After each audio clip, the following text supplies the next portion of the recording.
اور جب بات آئے گی سائفر کی تو میں ابھی آپ کو بتا رہا ہوں این ممکن ہے کہ اگر ٹرمپ جیت گیا تو وہ سب سے پہلے ڈونلڈ لو کو بلائے گا، ہاں بھائی بتاؤ اسد مجید کے ساتھ امریکہ میں جو آپ کی میٹنگ ہوئی تھی، آپ کی اور اسد مجید کی کیا بات ہوئی تھی، اور پھر جو سائفر گیا تھا وہ سائفر کیا تھا. تو بھائی یہ کچھ بھی ہو سکتا ہے، لیکن آنے والے دنوں میں پتا چلے گا. سعودی عرب کے اندر شہباز شریف صاحب موجود ہیں، وہاں پر محمد بن سلمان کا منت ترلا کیا جائے گا کہ جناب ذرا مہربانی فرمائیں ہماری کرسی جو ہے وہ ٹکی رہے اور عمران خان کا کچھ کریں. لیکن آنے والے دنوں میں بہت بڑی بڑی ڈیولپمنٹس آپ کو دیکھنے کو ملیں گی، عمران خان کے حوالے سے، احتجاج کے حوالے سے، اور جو امریکہ کے اندر الیکشن ہو رہا ہے اس کے بعد تو پوری دنیا کے اندر بہت زیادہ تبدیلیاں آ سکتی ہیں اگر ٹرمپ الیکشن جیت جاتا ہے تو. کیونکہ ٹرمپ نے اپنی الیکشن کمپین کے اندر کچھ چیزیں واضح طور پر بتا دی ہیں. اس نے کہا بھائی کوئی لڑائی جھگڑے کی پالیسی نہیں چلے گی، میں سب کو بٹھاؤں گا اور بٹھا کر یہ لڑائی جھگڑے ختم کرواؤں گا، یہ اس نے کہا ہے. دیکھتے ہیں کہ آگے کیا ہوتا ہے. آگے آ جائیں جی. حکومت کے لیے ایک بہت بڑی پریشانی بن گئی ہے سپریم کورٹ کے اندر 3 ججز، چیف جسٹس یحییٰ فریدی، جسٹس منصور علی شاہ اور جسٹس منیب اختر، کیونکہ تینوں اس کمیٹی کے اندر ہیں جنہوں نے بینچز بنانے ہیں. حامد امیر نے اس حوالے سے ایک بات کی ہے، انہوں نے کہا اگر دیکھا جائے تو چیف جسٹس کا حلف تو یحییٰ فریدی نے اٹھایا ہے، لیکن عملی طور پر جو کام کر رہے ہیں وہ جسٹس منصور علی شاہ ہیں. اس لیے حکومت خوف زدہ ہو گئی ہے کہ ہم نے اپنے سر کس بلا کو بٹھا لیا ہے، اور حکومت اب کیا کرنا چاہتی ہے. Senior court reporter Saqib Bashir صاحب انہوں نے یہ بات بتائی ہے، اور جناب محترم پیپلز پارٹی کے رہنما ہیں قادر مندوکھیل، انہوں نے ٹی وی کے اوپر بیٹھ کر اس خواہش کا اظہار بھی کر دیا ہے.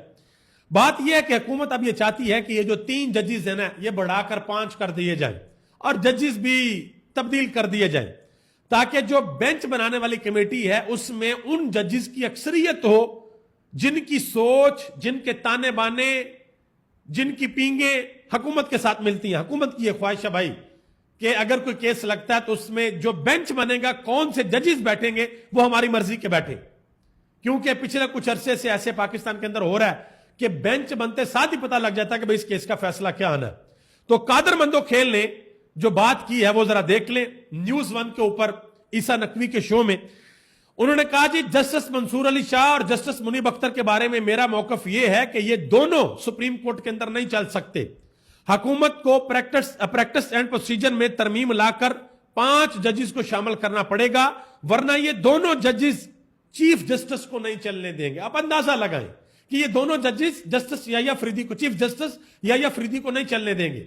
اور دوسری طرف چیف جسٹس یحییٰ فریدی فل کورٹ بلاتا ہے، سارے ججز بیٹھتے ہیں.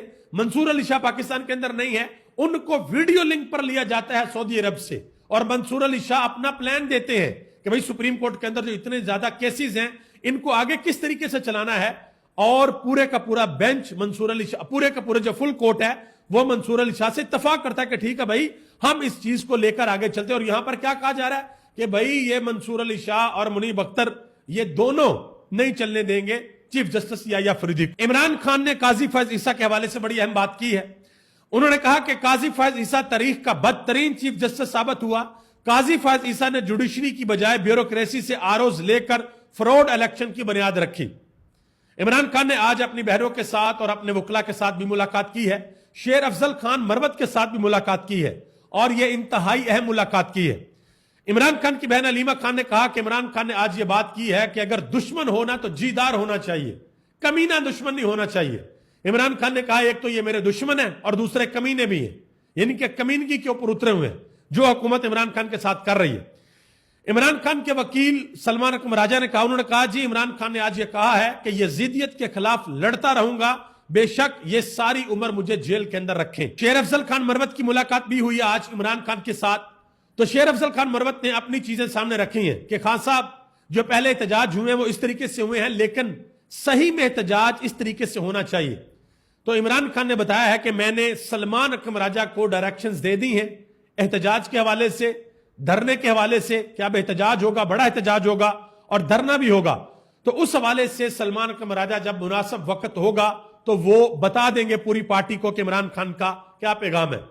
جوڈیشل کمیشن کے لیے عمران خان نے 2 لوگوں کو نومینیٹ کر دیا ہے. عمر ایوب خان اپوزیشن لیڈر ہے نیشنل اسمبلی کے اندر، اور شبلی فراز یہ اپوزیشن لیڈر ہیں سینٹ کے اندر. ان دونوں کا نام عمران خان نے فائنل کیا ہے. اور جو کل کا دن ہے یعنی کہ جمعرات کا دن، کل کا دن بڑا اہم ہے. کل پاکستان تحریک انصاف کے 7 سیاسی رہنما عمران خان کے ساتھ ملاقات کریں گے، جس میں گور خان ہیں، عمر ایوب ہیں، شبلی فراز ہیں، احمد ڈوگر ہیں، محسن عزیز ہیں، سلمان اکمل راجہ ہیں اور سلمان صفدر ہیں. یہ عمران خان کے ساتھ تقریباً 10 ہفتوں کے بعد یہ سارے اکٹھے ملیں گے اور عمران خان کے ساتھ ملاقات ہوگی، اور ہو سکتا ہے کہ کل ایک اہم ترین اعلان بھی کر دیا جائے. اب آگے آ جائیں جی. ابو الاسناد ذوالقرنین یہ وہ جج ہیں جنہوں نے عمران خان کا سائفر ٹرائل کیا. یہ ATC عدالت کے اندر بیٹھتے ہیں، یہ لوگوں کے جسمانی ریمانڈ بھی دیتے ہیں. تو اسلام آباد ہائی کورٹ کے اندر جب ان کے فیصلے آتے ہیں تو وہاں پر ان کے زیادہ تر فیصلے ردی کی ٹوکری کے اندر پھینک دیے جاتے ہیں کہ بھئی آپ کا یہ فیصلہ ٹھیک نہیں ہے. تو آج جسٹس میاں گل حسن اورنگزیب انہوں نے بات کی ہے ابو الاسناد ذوالقرنین کے بارے میں. انہوں نے کہا کہ ابو الاسناد ذوالقرنین کی عدالت میں کیا کیمرے لگے ہوئے ہیں؟ ہمارے پاس پہلے بھی کیسز آئے ہیں جہاں پر یہ مس کنڈکٹ کر رہا ہے. پہلے بھی لکھا ہے کہ اس کو واپس بھیجا جائے، یعنی کہ جہاں سے اس کو بلایا ہے اس کو واپس بھیجا جائے. سائفر کے ٹرائل میں اس کی کارستانیاں ہم نے دیکھی ہیں. دنیا میں اس طرح کبھی ٹرائل نہیں ہوا جس طرح اس نے کیا. اسلام آباد میں انصاف نہیں ہوگا جب تک یہ آدمی یہاں بیٹھا ہے. یہ آدمی دھڑلے سے کام کر رہا ہے کیونکہ وزارت قانون کی سپورٹ اس کے ساتھ ہے. انہوں نے کہا کہ ہم انصاف کرنے یہاں پر آئے ہیں، ہم نے خدا کو جواب دینا ہے. اس کے علاوہ انہوں نے ایک انگلش کا محاورہ بھی بولا، وہ بڑا سخت محاورہ ہے. انہوں نے کہا کہ ہم یہاں پر بیٹھے ہم کمینے نہیں ہیں، اندھے نہیں ہیں، ہمیں سب کچھ یہاں پر نظر آتا ہے. یہ انہوں نے بات کی ہے.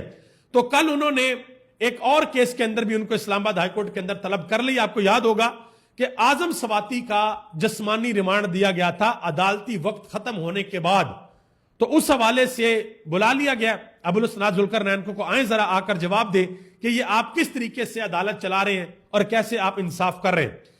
جسٹس عطر من اللہ نے ایک اختلافی نوٹ لکھا ہے. ایک کیس تھا سپریم کورٹ کے اندر کہ جو انفارمیشن ہے اس کی رسائی عوام تک ہونی چاہیے. تو اس کیس کا فیصلہ آیا اور فیصلے میں جو اضافی نوٹ تھا وہ جسٹس عطر من اللہ نے لکھا ہے.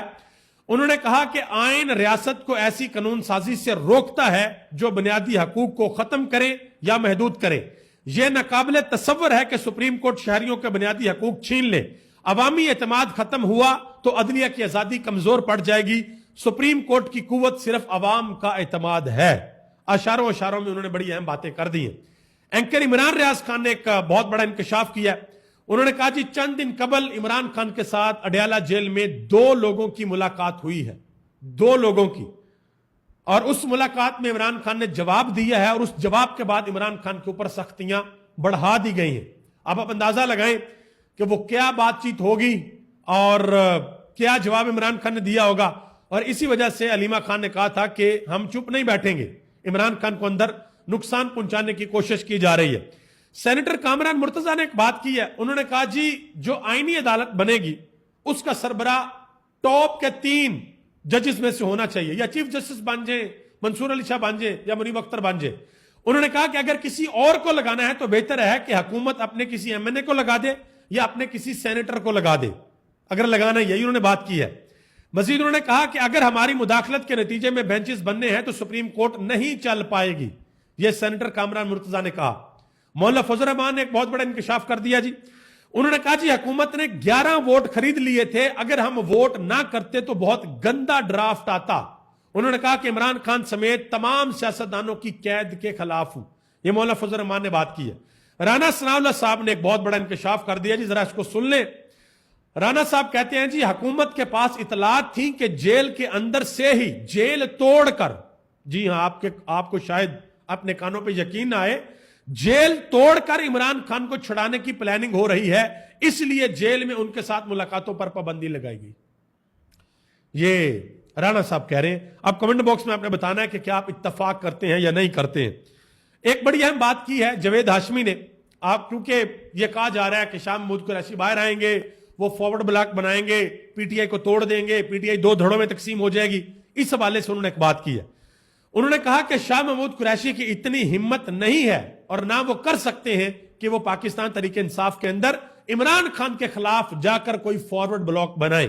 انہوں نے کہا کہ جب میں پاکستان تحریک انصاف سے الگ ہوا تھا تو نون لیگ نے مجھے فارورڈ بلاک بنانے کی ترغیب دی تھی. مجھے کہا تھا کہ آپ پاکستان تحریک انصاف کو توڑیں، آپ فارورڈ بلاک بنائیں. آخر میں حامد میر صاحب نے ایک بڑی اہم بات کی ہے. آپ کو یاد ہوگا کہ پاکستان تحریک انصاف کے ایک MNA ہیں حاجی امتیاز، ان کے بھائی کی اہلیہ نے کل سلمان اکرم راجہ کے ساتھ بیٹھ کر اور پاکستان تحریک انصاف کی دوسری قیادت کے ساتھ بیٹھ کر ایک بڑی اہم پریس کانفرنس کی تھی، جس میں انہوں نے بتایا تھا کہ ہمارے ساتھ کیا کیا گیا، ہمارے بچوں کے ساتھ کیا کیا گیا، اور ہمارے گھروں کے اندر کس طریقے سے پولیس آتی ہے۔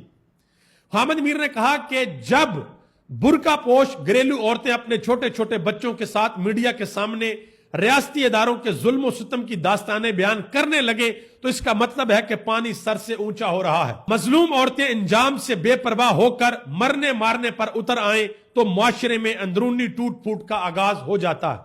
یہ بات حامد میر نے کی ہے۔ ایک بات ملک احمد خان بچر نے بھی کی ہے، اس کے بعد آپ سے اجازت چاہوں گا۔ انہوں نے کہا کہ پنجاب حکومت کا بشرا بی بی کو زمان پارک سے دوبارہ گرفتار کرنے کا منصوبہ تھا کہ اگر وہ لاہور آتی زمان پارک تو کوئی اور کیس ڈالتے اور دوبارہ ان کو گرفتار کر لیتے۔ انہوں نے کہا کہ بشرا بی بی پختونخوا میں اپنے ذاتی خرچے پر آ رہی ہیں اور بالکل محفوظ ہیں، اور یہ پورا خاندان خود ڈیل کر کے یہ لندن بھاگ۔ آپ اندازہ لگائیں، ڈیل کے الزامات لگائے جا رہے ہیں عمران خان کے اوپر۔ ملک سے کون بھاگا ہے؟ ملک سے بھاگے نواز شریف، امریکہ بیٹھے ہوئے جا کے۔ آپ کو شروع میں بتا چکا ہوں کہ امریکہ وہ کس وجہ سے گئے ہیں۔ بہرحال آگے آنے والے دن بڑے امپورٹنٹ ہیں۔ ویسے رانا ثناءاللہ صاحب نے خود ٹی وی کے اوپر بیٹھ کر کہہ دیا کہ بشرا بی بی کی جو رہائی ہوئی ہے وہ پروسیس کے تھرو ہوئی ہے اور اتنی دیر میں ضمانت ہو جاتی ہے، کوئی ڈیل شیل نہیں ہوئی۔ تو جو لوگ کہہ رہے ہیں ڈیل کوئی ڈیل نہیں ہوئی بھائی، ڈیل از نشتہ۔ آنے والے دن بڑے امپورٹنٹ ہیں۔ سپریم کورٹ آف پاکستان کے اندر جو آئینی بینچ بننا ہے وہ بڑی اہم بات ہے، وہ دیکھتے ہیں کس طریقے سے بنتا ہے، کون سا جج اس کو ہیڈ کرے گا اور نیچے ممبران کون سے ہوں گے۔ امریکہ کا الیکشن نہ صرف پاکستان بلکہ پوری دنیا کے لیے بڑی امپورٹنٹ ہے۔ دیکھتے ہیں کہ اس میں کیا ہوتا ہے۔ جو بھی ہوگا انشاءاللہ آپ تک پہنچانے کی کوشش کروں گا۔ آپ سب کا بہت بہت شکریہ۔ پاکستان زندہ باد۔